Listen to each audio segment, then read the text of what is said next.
Sommes-nous en présence d'une profonde divergence de stratégie entre Jean-Pierre Fabre et Nathaniel Olympio, ou s'agit-il d'une guerre de leadership?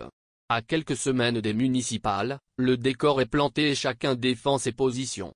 Mais toujours est-il que le fossé se creuse entre l'un, qui prône la participation aux élections et l'autre, qui clame l'illégitimité d'un jeu pipé d'avance. Chacun brandit sa méthode comme l'unique voie vers la fin d'une dictature profondément enracinée depuis plusieurs décennies.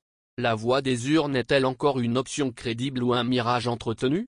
Tri-hebdomadaire Liberté N-4012 du 26 mai 2025, cette guéguerre entre Jean-Pierre Fabre et Nathaniel Olympio sur laquelle était revenu notre collègue au journal Liberté, il y a de cela 2 semaines n'est-elle pas symptomatique de l'état délétère des relations entre les leaders de l'opposition togolaise? Une opposition qui a certes tout donné depuis le début des années 90 et dont les générations se sont, plus ou moins, renouvelées au sommet, et qui est très loin d'être la plus divisée du continent africain. Elle est tout simplement la plus malchanceuse à cause du caractère brutal, jusqu'au boutiste, voire criminel du régime de dictature Gnassingbé d'en face. Mais un dicton en pays thème stipule, tant que le danger qui vous poursuit n'a pas disparu, vous n'avez pas le droit de vous arrêter ou de lâcher prise.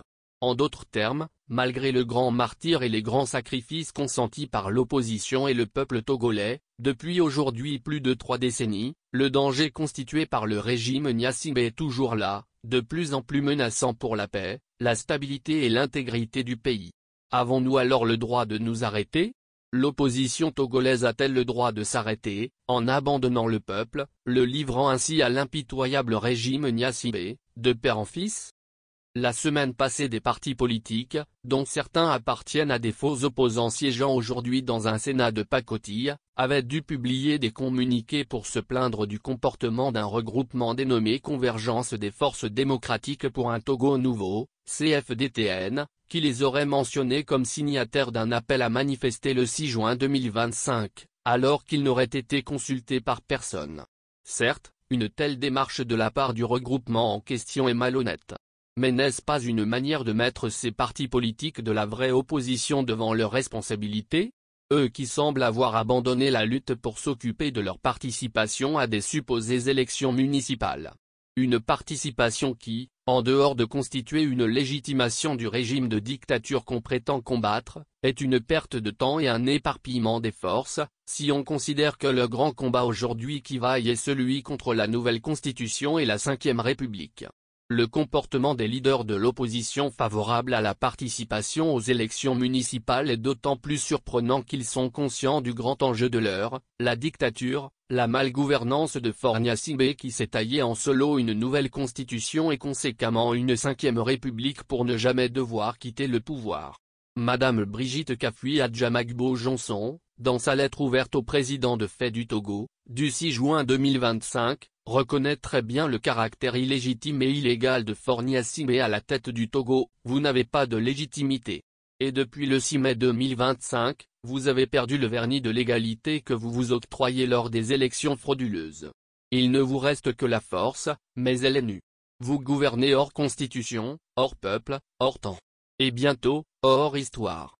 Quittez le pouvoir.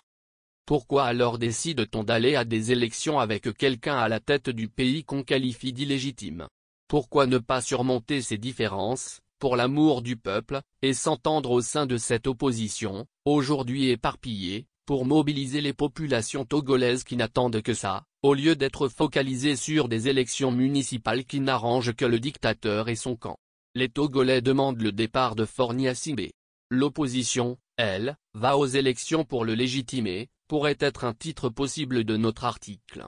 En effet, les manifestations contre le maintien de Faure Gnassingbé au pouvoir qui ont eu lieu à Lomé vendredi dernier, et dont l'initiative est née sur les réseaux sociaux au Togo et dans la diaspora, devraient être considérées comme un reflet de l'échec, de l'incapacité de l'opposition officielle à s'entendre, à s'organiser et à organiser le peuple.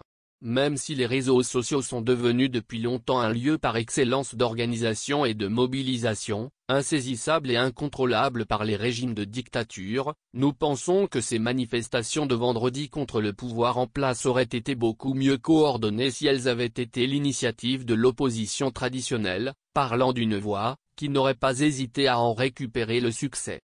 Pour le moment, en dehors des dizaines de prisonniers politiques qui croupissent depuis plusieurs années, et dont beaucoup sont déjà morts, l'artiste engagé SOS Narcisse Tchala alias Ameron est venu s'ajouter à la liste. En effet, pour avoir dénoncé la mauvaise gouvernance et demandé le départ de Fornia Simbé du pouvoir sur les réseaux sociaux, Ameron est kidnappé, torturé et contraint sous la menace de démentir ses prises de position et de s'excuser. Il est traité de fou et envoyé dans un hôpital psychiatrique. Des méthodes inhumaines, inacceptables qui rappellent le comportement des services de renseignement à l'ère soviétique ou dans l'ex-Allemagne de l'Est. Voilà ce qui devrait révolter et inciter une opposition responsable à mieux s'organiser pour mettre fin au régime de Fornia Simbé, au lieu de vouloir aller à des élections municipales, pour légitimer la 5e République contre laquelle on prétend lutter, au moment où les populations togolaises sont dans la rue. Surtout au moment où les sorties courageuses de Madame Niakhaté, une ancienne du système, devraient servir d'un grand coup de pouce à l'opposition. Une attitude tout simplement irresponsable et incompréhensible.